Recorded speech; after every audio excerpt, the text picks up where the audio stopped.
Hi hello అందరికీ welcome back to my channel Rajitha blogs and welcome back to another blog. So ఈరోజు video వచ్చేసి preparation for the Varalakshmi Vratham day అనమాట. So నేను పూజ కోసం ముందు రోజు ఏమేమి చేసుకున్నాను అనేది ఈ వీడియోలో డీటెయిలింగ్.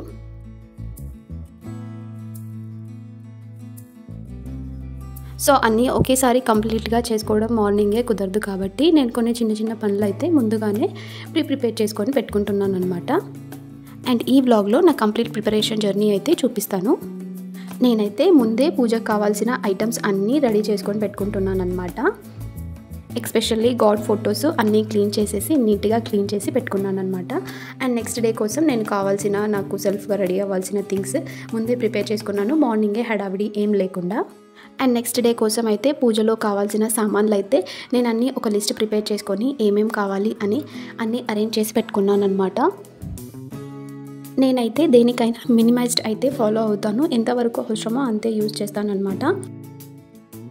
అనవసరంగా ఎక్స్ట్రా వస్తువులు, ఎక్స్ట్రా హడావిడి అండ్ ఎక్స్ట్రా జంక్ అంతా అయితే ఇన్వాల్వ్ చేయను అనమాట. ఫస్ట్ అయితే అన్ని పూజా ఐటమ్స్ అన్నీ క్లీన్ చేసేసాను, పూజా సామాగ్రి అన్నీ వాష్ చేసేసి నీట్గా అయితే పెట్టుకున్నాను.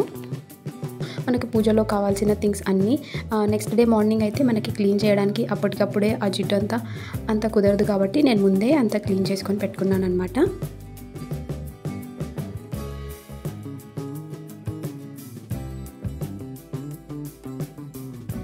అండ్ నేను కిచెన్లో డిషెస్ కూడా నైటే వాష్ చేసుకొని రెడీ చేసి పెట్టుకున్నాను అనమాట, అంతా నీట్గా. ఎందుకంటే మార్నింగ్ ఎటువంటి హడావిడి లేకుండా మనం డైరెక్ట్గా ప్రసాదాలు అవి ప్రిపేర్ చేసుకోవచ్చు. మనం ముందు రోజే ప్రిపేర్ చేసుకుంటే మనకి బెనిఫిట్ ఏంటంటే మనం మార్నింగ్ లేవగానే ఎంచక్కా ఫ్రెష్ అప్ అయ్యి డైరెక్ట్గా మనమైతే పూజ అనేది స్టార్ట్ చేసేయచ్చు. ఇంకా మనకి చాలా టైం అనేది సేవ్ అవుతుంది అండ్ ఎర్లీగా పూజ కూడా కంప్లీట్ అయిపోతుంది. మనకంత స్ట్రెస్గా టైర్డ్గా కూడా ఉండదన్నమాట. ఒకేసారి అన్నీ చేసుకుంటే ఏంటంటే మనం స్ట్రెస్ అండ్ టైర్డ్ ఫీల్ అవుతాము. సో ఒక్కొక్కటిగా ముందుగానే ప్రిపేర్ చేసుకుంటే మనకి ఎలాంటి స్ట్రెస్ టైర్డ్నెస్ అనేది ఉండదన్నమాట. నేనైతే కిచెన్లో అన్నీ నైటే క్లీన్ చేసి పెట్టుకుంటున్నాను.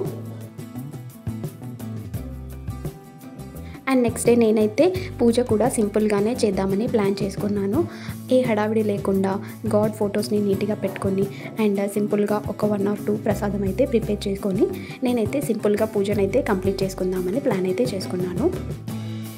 అండ్ నెక్స్ట్ డే పూజలో కావాల్సిన దేవుడి కోసం కాటన్ మాల అయితే పెట్టాలని అనుకున్నాను నేను. అయితే నేను కాటన్ మాలని ప్రిపేర్ చేసుకున్నాను ముందే.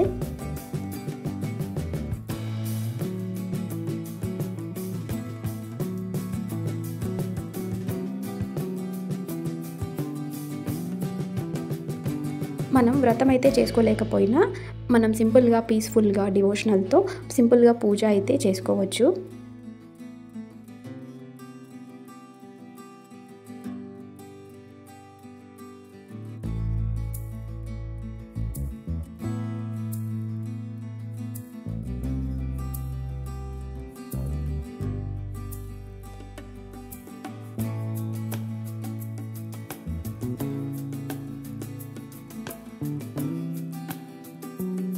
ఇక్కడ నేను పూజకి కావాల్సిన సామాన్లు అయితే అన్నీ ఒక ప్లేట్లో అయితే సెట్ చేసుకుంటున్నాను.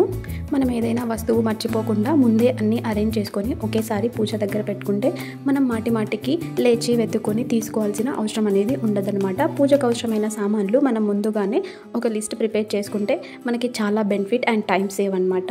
అండ్ మీరు వ్రతం ఎలా చేసుకుంటారో కామెంట్లో షేర్ చేయండి. వీడియో కనుక నచ్చితే లైక్, షేర్, సబ్స్క్రైబ్ చేయండి. Thanks for watching. Will meet in next vlog. By.